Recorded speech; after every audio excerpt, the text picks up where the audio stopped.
नमस्कार आणि स्वागत आहे.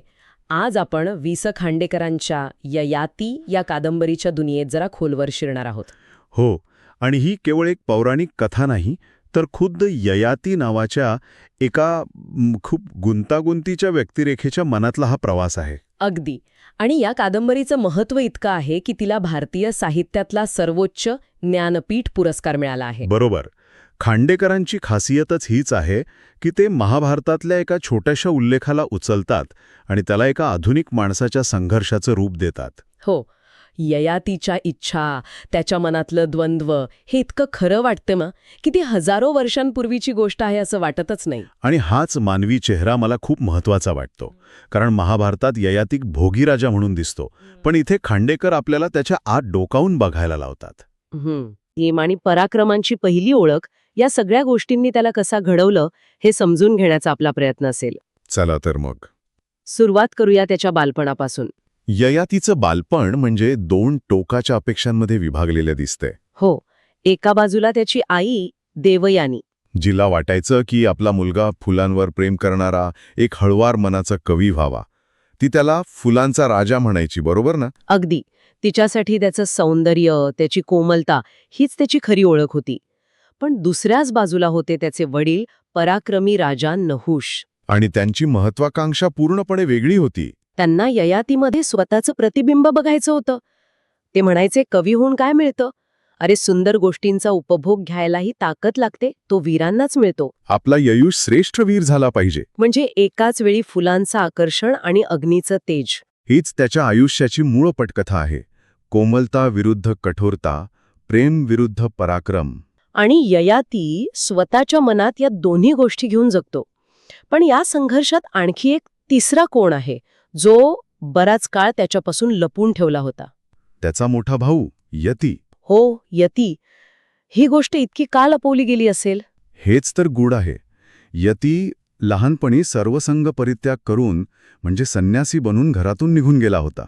आणि राजवाड्यात यावर कोणी बोलत नसे. जणू काही ती गोष्ट घडलीच नव्हती. पण याचा ययातीच्या आईवर खूप खोल परिणाम झाला होता. तिच्या मनात एक भीती कायमची घर करून बसली होती की ययाती सुद्धा यतीच्या मार्गावर जाईल. अगदी.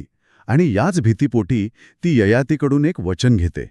मला वचन दे, तू कधीही संन्यासी होणार नाहीस. हे वचन वरवर साधं वाटलं तरी ते न कळतपणे ययातीच्या आयुष्याची दिशा ठरवतं.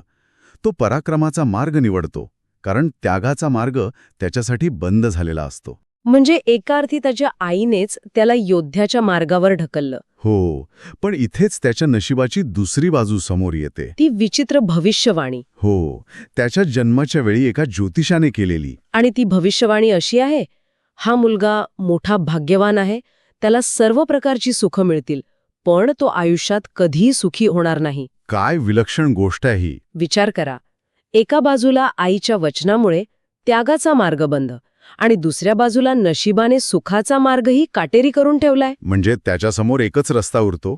पराक्रमाने इतकं सुख मिळवायचं की त्या भविष्यवाणीला खोटं ठरवता येईल. आणि त्याचा सगळा पुढचा प्रवास याच एका ध्यासाने भरलेला दिसतो. बरोबर.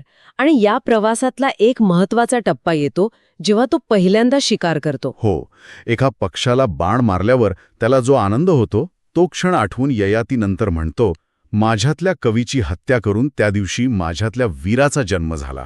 हे खूप मोठं विधान आहे. म्हणजे त्याने जाणीवपूर्वक स्वतःच्या आतली एक कोमल बाजू मारून टाकली. का? का केलं असेल त्याने असं?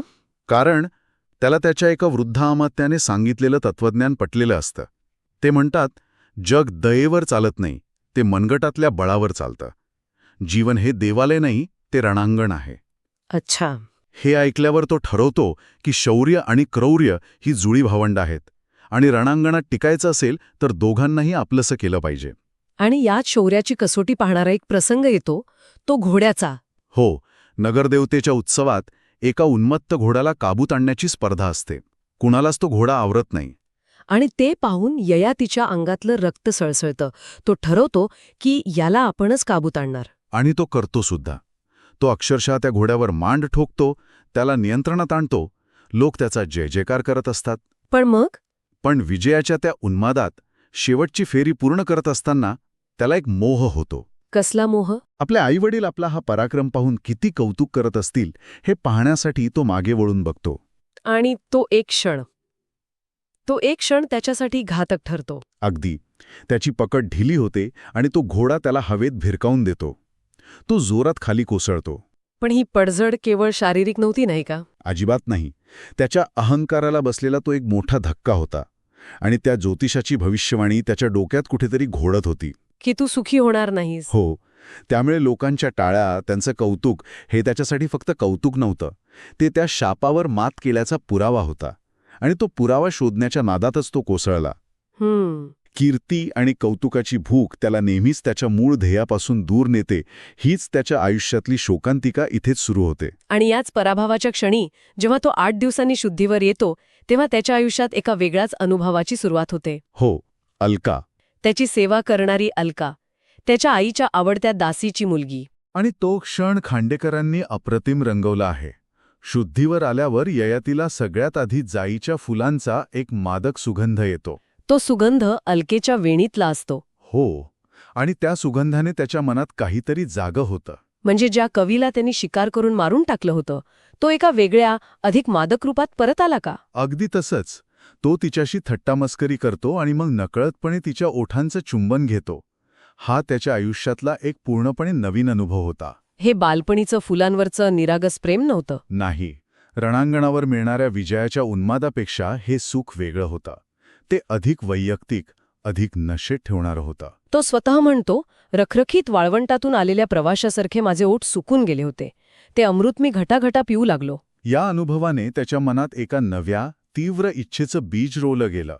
पराक्रमाचं सुख आणि शरीर सुख या दोन वेगवेगळ्या सुखांची त्याला ओळख पडते. आणि या दुखण्यातून बरा झाल्यावर ययाती आपल्या स्वप्नाच्या दिशेने निघतो, अश्वमेध यज्ञ.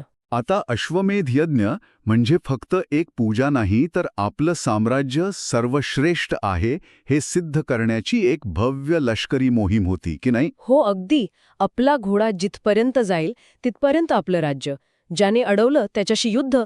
जग जिंकण्याचं ते एक प्रतीक होतं. आणि ययातीसाठी ही त्याच्या पराक्रमाची आणि महत्वाकांक्षेची सर्वोच्च परीक्षा होती. या प्रवासात त्याला दिवसा विजयाचा उन्माद अनुभवायला मिळतो, पण रात्री तो अस्वस्थ व्हायचा. आणि हाच त्याच्यातला संघर्ष आहे.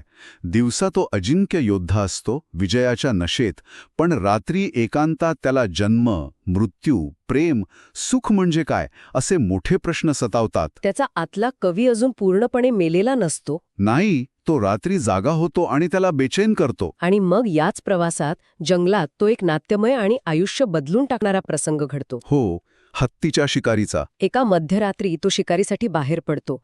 जलाशयावर पाणी पिणाऱ्या हत्तीच्या आवाजाच्या दिशेने तो एक बाण सोडतो. पण तो बाण हत्तीला लागत नाही. तो काळोखात एका तपस्व्याला लागतो. आणि जेव्हा ययाती धावत तिथे पोहोचतो तेव्हा त्याला जो धक्का बसतो तो कल्पनेच्या पलीकडचा असतो. कारण तो तपस्वी दुसरा तिसरा कोणी नसून त्याचा अनेक वर्षांपूर्वी हरवलेला भाऊ यती असतो. काय क्षण असेल तो! ज्या त्यागाच्या मार्गाला तो आयुष्यभर नाकारत आला तोच मार्ग त्याच्या भावाच्या रूपात त्याच्यासमोर रक्ताच्या थारोळ्यात उभा होता. अगदी. तिथे दोन जगांची टक्कर होते. ययाती जो जगावर राज्य करायला निघालाय आणि यती ज्याने जगाचाच त्याग केलाय. यतीचं तत्वज्ञान स्पष्ट आहे. शरीर हेच माणसाचं शत्रू आहे. सुख हा एक सापळा आहे आणि त्याग हाच मुक्तीचा एकमेव मार्ग आहे. त्याची ती काट्यांनी भरलेली शय्या आणि कडू फळं खाणं हे त्याचंच प्रतीक आहे. आणि या भेटीत यती त्याला घरातून निघून जाण्याचं खरं कारण सांगतो, जे आजपर्यंत कुणालाच माहीत नव्हतं. तो सांगतो की लहानपणी त्याने आश्रमातल्या शिष्यांना बोलताना ऐकलं होतं की त्यांचे वडील राजा नहुष यांना ऋषींनी शाप दिला आहे की त्यांची मुलं कधीच सुखी होणार नाहीत. आणि इथे सगळी सूत्र जुळून येतात. ज्योतिषाची भविष्यवाणी ही काही हवेतली कल्पना नव्हती, तर ती एका कौटुंबिक शापाचा परिणाम होती. बरोबर. आणि इथेच या कादंबरीचं खरं सौंदर्य दिसतं. दोघही भाऊ एकाच शापाने बांधलेले आहेत, पण दोघांनी निवडलेले मार्ग पूर्णपणे विरुद्ध आहेत. हो ना. गंमत म्हणजे दोघही एकाच गोष्टीपासून म्हणजे दुःखापासून पळत आहेत. हे खूप इंटरेस्टिंग आहे. कसं काय? यतीने दुःखाला टाळण्यासाठी सुखाचाच गळा घोटला. त्याचा तर्क साधा आहे. जर सुखच नसेल तर दुःख कसलं? अच्छा. याउलट ययातीला वाटतं की इतकं सुख मिळवायचं, इतका पराक्रम गाजवायचा की दुःखाला आपल्या आयुष्यात शिरायला जागाच उरणार नाही. एकाच शापावर त्यांनी शोधलेले हे 2 टोकाचे उपाय आहेत. अगदी. आणि यतीच्या या निर्णयामुळे ययातीच्या संघर्षाला एक नवी, अधिक गडद किनार मिळते. त्याला आता कळतंय की तो फक्त नशिबाशी नाही तर एका शापाशी लढतोय. आणि इथूनच त्याच्या आयुष्याच्या खऱ्या शोकांतिकेला सुरुवात होते. तर आज आपण एका तरुण राजकुमाराला घडताना पाहिलं. वडिलांची पराक्रमाची महत्वाकांक्षा, आईची भीती, एका शापाची गडद छाया. आणि एका भावाने निवडलेल्या त्यागाचा पूर्णपणे वेगळा मार्ग.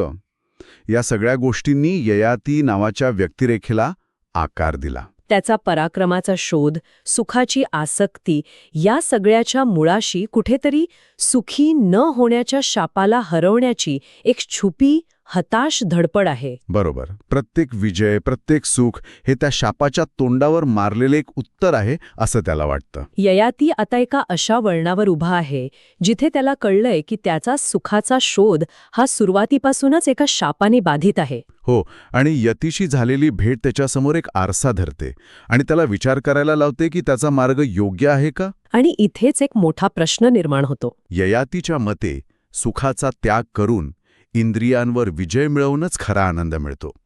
तर ययातीला वाटतं की इंद्रिय सुखाचा पुरेपूर उपभोग घेऊनच आयुष्य सार्थक होतं. आता प्रश्न हा आहे की या शापातून सुटण्याचा खरा मार्ग कोणता? इंद्रिय सुखाचा उपभोग की इंद्रिय निग्रह? आणि मुळात या शापातून सुटका होणं खरंच शक्य आहे का?